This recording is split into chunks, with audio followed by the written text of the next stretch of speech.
እቅድ ስታወጡ በልባችሁ ያዙት። ብዙም አታውሩ። እኔ እንደዚህ ላደርግ ነው አትበሉ።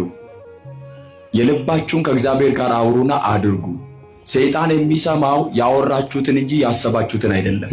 የምላሳችሁን እየጠበቀ ፈተና ያበዛባቸዋል። ቤት ልገዛ ነው ለምን ትላለህ? ግዛ። ከእግዚአብሔር ጋር ተነጋገር፣ ግዛ። ለሰዎች አታውሩ።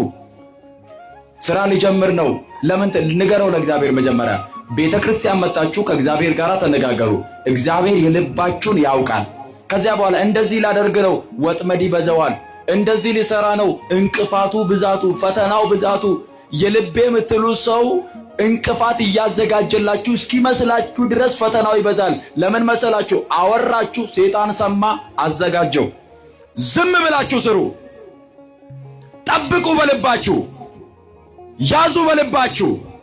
ስለዚህ በልቧ ትጠብቀው ነበር አለ።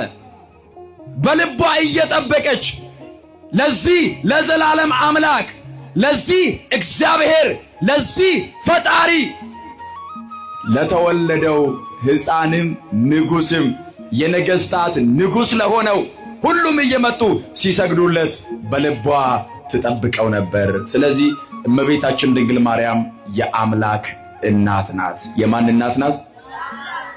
ኢሼን ሃደኞቴ ሃዳ ዋቀዮቴ ሰባ ሰገል ከንጀደመን ነሞኒ ኦጉማ ቀበን ሞቶተ ከንታን ብየ ባሃ ፈጎር